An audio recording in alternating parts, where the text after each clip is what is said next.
Title: 911 Operator. I'm a 911 operator for a county with a population of 0. At least, that's what the official census says. But for the past 2 weeks, every single night, I've gotten a call from the same man. He's always terrified, always begging for help. Tonight, for the first time, I think I hear something else breathing on the line with him. Section 1. My official title is Emergency Dispatcher for Barlow County, which always gets a chuckle out of the state admins when I call for system updates. Barlow County is basically a geographical mistake, a 60-square-mile patch of dense forest and unforgiving rock that got carved out on a map a century ago and then forgotten. The last census, taken over a decade ago, listed the population as a big round 0. Its last resident, a hermit named Silas Marsh, had died, and nobody ever moved in to take his place. But the county still technically exists, and because it exists, it needs services. It has a fire department that's just a single ancient truck in a garage, a sheriff's office with just one deputy who mostly patrols the state highway clipping the county's western edge, and a 911 dispatch center. That's me. I sit in a small, soundproofed room in a government building in the next county over, watching a bank of phones that never ring. For the first 6 months, it was the easiest job I'd ever had. I read novels, did crosswords, studied for online classes. The silence was absolute, broken only by the hum of the servers and the odd wrong number from a tourist who'd fumbled their phone. It was lonely, but peaceful. Then the calls started. 2 weeks ago, at exactly 2:17 a.m., the 911 line lit up. The number was blocked, location untraceable, but the system automatically routes any call from within Barlow County's coordinates straight to my console. I answered with the standard, 911, what is your emergency? The voice on the other end was a man's, ragged with panic. I don't know, he gasped out. I think I'm lost. I tried to get details, a name, where he was, any landmarks. He couldn't give me anything. He just said he was surrounded by trees that were too tall, their branches shutting out the moon. He said the ground felt soft, like moss, even though he was sure he was on a path. I tried to trace him, but the signal was a ghost. It showed up as one unwavering dot in the exact geometric center of Barlow County, a place my map said was nothing but inaccessible, rocky terrain. We stayed on the line for 20 minutes, right up until he suddenly whispered, "Oh God, I see it again," and the call cut out. Section 2. He called again the next night. 2:17 a.m. Same blocked number. Same terrified voice. This time, he was crying. He said he'd been walking for hours, but nothing around him ever changed. He described a constant, low humming sound that he couldn't place.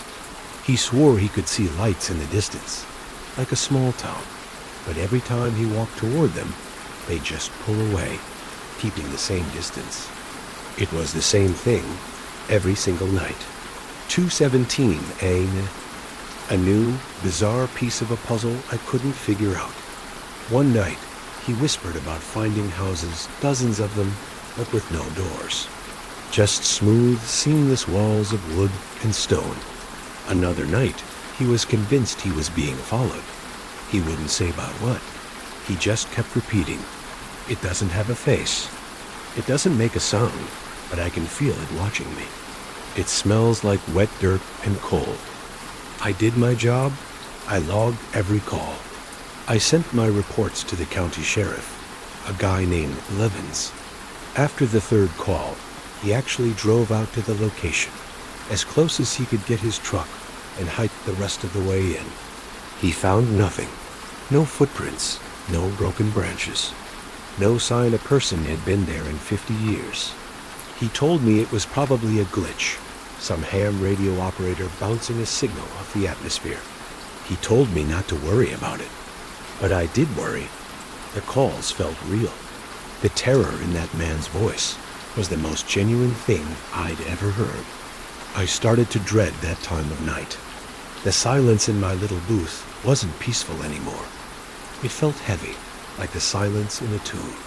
I'd watched the clock, my stomach twisting into a knot as 2 a.m. got closer. It felt like I was becoming part of his ritual, the silent witness to his nightly breakdown. Section 3. Tonight started just like the rest. The minute hand on the clock clicked past 2:16, and I felt myself tense up, my hand hovering over the console. At 2:17 a.m. on the dot, the line lit up. Blocked. I took a deep breath of the stale, recycled office air and hit the button. 911. What's your? I started, but I stopped. There was no panic gasping, just the faint crackle of an open line. Silence. Hello? I said, my voice way too loud in the quiet room. Is anyone there? This is 911. A full 10 seconds of nothing. I was about to disconnect, thinking it was finally over, that the glitch had fixed itself. Then I heard his voice. It was him, but different.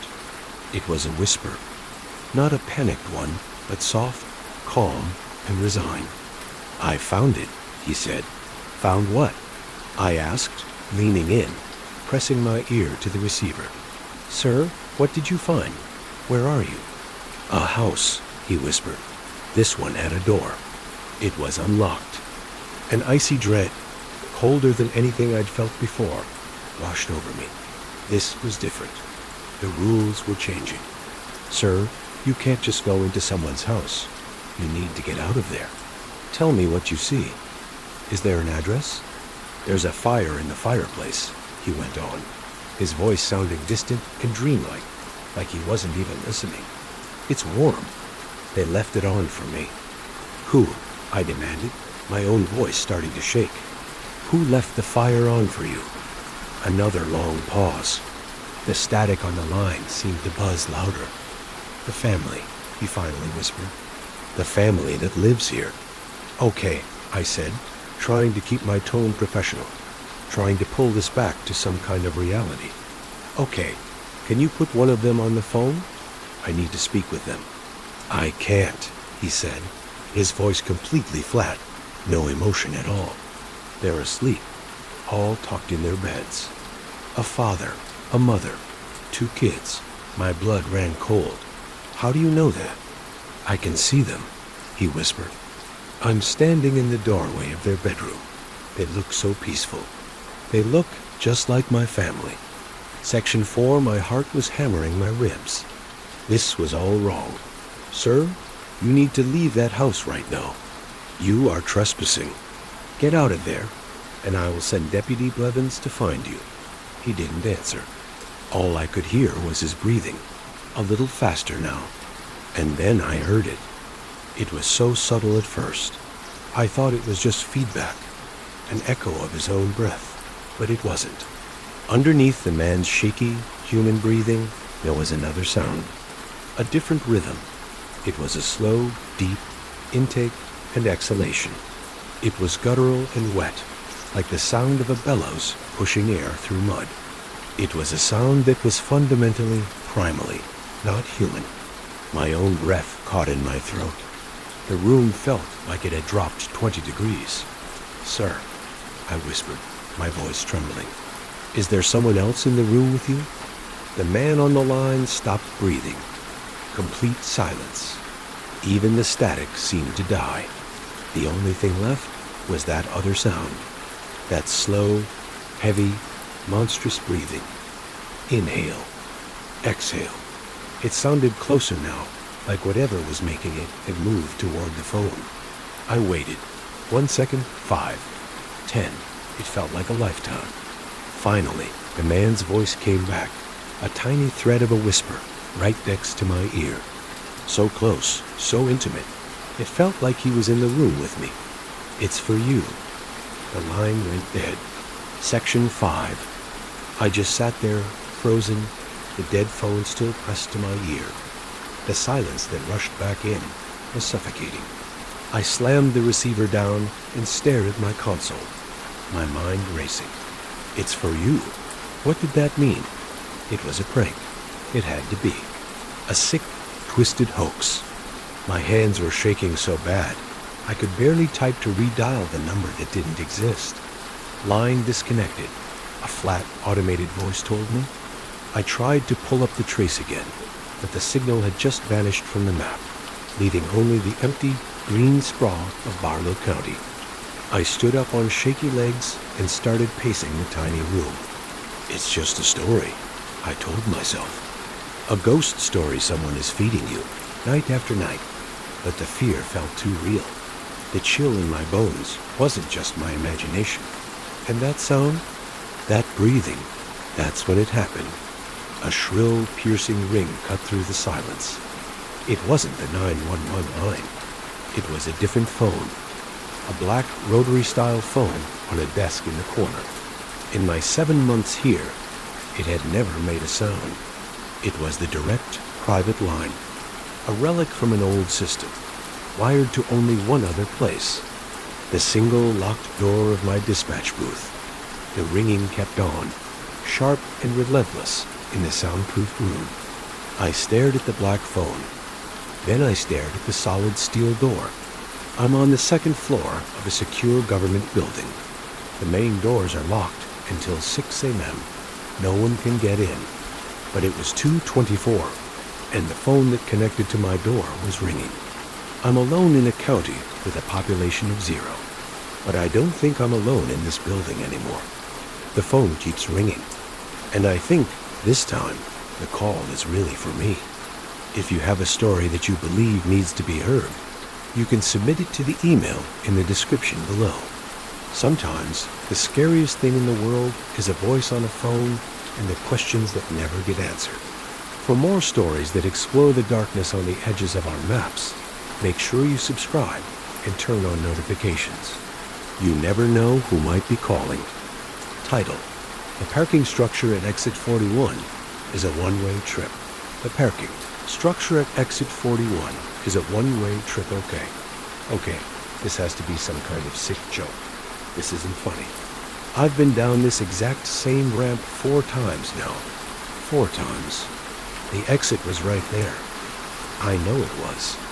I saw the sign, green and lit up. It said exit in these big friendly letters. It was right there. And now it's gone. It's just ... gone. There's nothing but a solid wall. Not even a crack, not a seam. It's like it was never there to begin with. My car is almost on empty. My phone? 0 signal. I don't get it. Section 1, the detour. This was all supposed to be so easy. It was just a detour. The interstate was a parking lot, just a sea of red taillights for miles. Then I saw the sign, exit 41, free temporary parking. Follow detour. Seemed like a lifesaver. I figured I'd pull off, wait out the gridlock, maybe just scroll on my phone. The ramp into the garage just kept spiraling down and down and down ... way deeper than I thought it would. The air got cold and still, heavy with that smell of old, damp concrete and something else. Something sharp, almost electric, like the air after a lightning strike. I grabbed a spot on level 3. The place was way emptier than it should have been. Only a handful of cars were scattered around the huge yellow-lit floor, and every single one was covered in this fine, even layer of dust. I remember thinking that was weird. The second I cut the engine, the silence was just total. Absolute. You couldn't hear the highway hum, not even the tick of my car's engine cooling down. Just nothing. A thick, waiting kind of quiet. I only planned on staying for 20 minutes. An hour, max. But when I went to leave, that's when things got weird. I followed the big painted arrows on the floor, the ones that said all exits. They led me down a ramp to level 4. Then another ramp led me ... right back to level 3. I drove in a complete circle. I laughed at first, Figured I'd just made a stupid mistake. So I did it again, real slow this time. I passed my own car. Right there in Section G, drove down the ramp, past the same stained pillar on level 4. then up another ramp.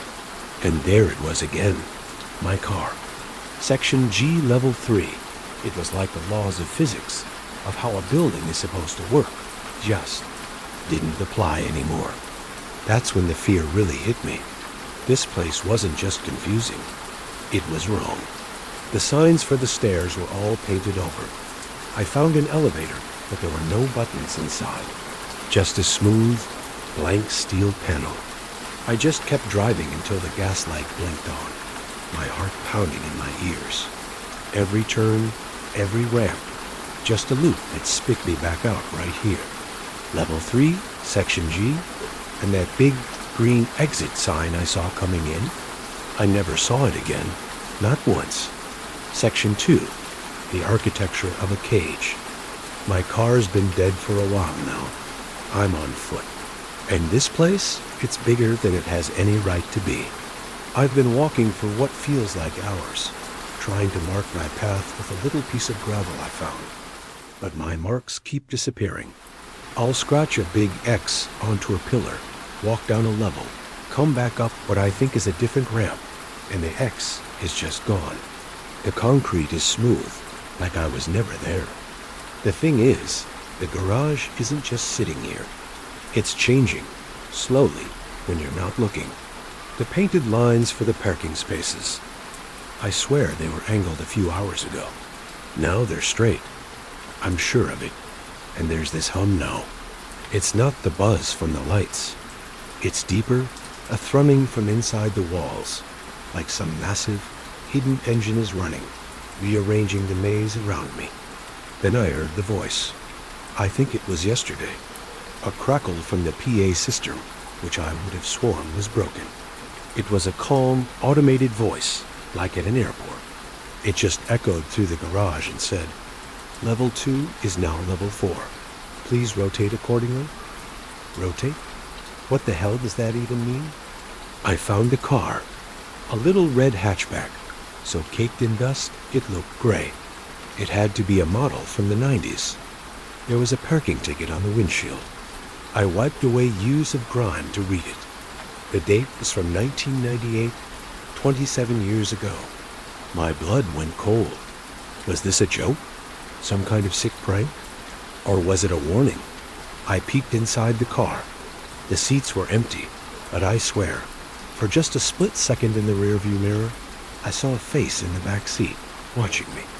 I stumbled back, couldn't breathe, and when I looked again, nothing.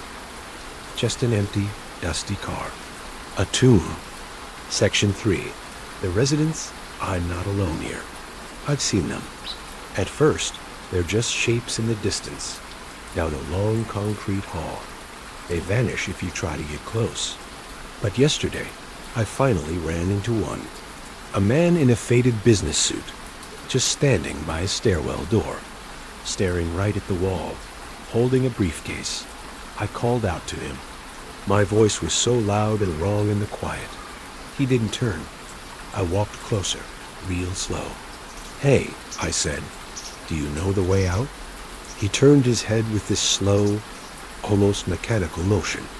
His eyes were glassy and unfocused. It was like he was looking right through me. In this dry whisper, he just said, "We don't scream in here." My voice was trembling. "What? Why not?" "It makes the levels shift," he said. And then he just turned back to the wall. Conversation over. I thought he was crazy. A ghost. Or maybe I was the one going crazy. But later, I tripped over a piece of rebar sticking out of the floor and cried out. Instantly, that hum in the walls roared to life. It was deafening. The lights flickered like crazy, and I felt the whole floor vibrate under me. This deep, grinding shudder that shook dust from the ceiling. It felt like the entire world was being put back together in a different order. The man wasn't crazy. He was telling me the rules. There are rules if you want to survive this place. Rule 1, don't scream. Section 4, forgetting the sun.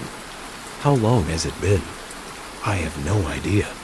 The idea of day or night just doesn't mean anything anymore. It's always this same dim, yellow light, the same cold, recycled air. My watch stopped. I tried keeping track of days by scratching marks on a wall, but they just keep vanishing. There's a vending machine now, on what I call level 5. It wasn't there before. It's old and rusted, with a single hand-painted button. Above the slot, there's one stenciled word: forget. I was starving. I hadn't eaten in I don't know how long. I pushed the button. This thick gray paste oozed into the tray. It was tasteless, but it was food. And as I ate it, something strange happened. I tried to picture my mother's face, and I couldn't. The image was just a blur, a smudge. I tried to remember the name of my own street. Gone. This paste, it doesn't just feed you. It takes something in return. It erases you. I think it helps you fit in. Near the machine, I found an old employee locker room. Most were empty, but one was open just a crack. Inside, there was a uniform, a simple gray jumpsuit. A name badge was pinned to the chest. It didn't have a name on it. It just said parking attendant. I don't remember putting it on, but I'm wearing it now. It feels ... right. I found this phone in the jumpsuit's pocket. It had one video file on it, this one, and a draft in an email app to someone named M. It just says, it's not a detour, it's a destination. Don't come looking for me. It's too late. The parking is free, but you pay with. It just ends there. I don't remember writing it. I don't know who M is, but the handwriting looks like mine. Conclusion. The panic is gone now, replaced by this weird, quiet calm. A sense of purpose. My route is simple now. I walk the levels. The hum from the walls is almost like a lullaby. Sometimes I see the new cars arrive. They're always so bright and shiny, so full of hope. The drivers get out, confused. Then the fear starts to creep in. I don't go near them. They have to learn the rules for themselves. We all did. I see the man in the suit sometimes. We just nod. There are others, too. Hollow-eyed people going about their own little repetitive tasks. We're the ghosts here, the permanent residents. We are the structure. My old car is still on level 3. Sometimes I walk past it. It's covered in that same fine dust as all the others now. I see my reflection in the dirty window, and I don't recognize the face looking back at me. This place provides. It gives you shelter. It gives you food. All it asks for is your past, your hope, yourself. It's a fair trade, I think. There is no escape. There's only acceptance. The parking structure at Exit 41 isn't a place you visit. It's a place you become. The structure remains, and so do we. There are places in the world that just don't let go. If this felt a little too real, subscribe for more stories from the edges of the map, and use the comments to tell me what place is waiting for you.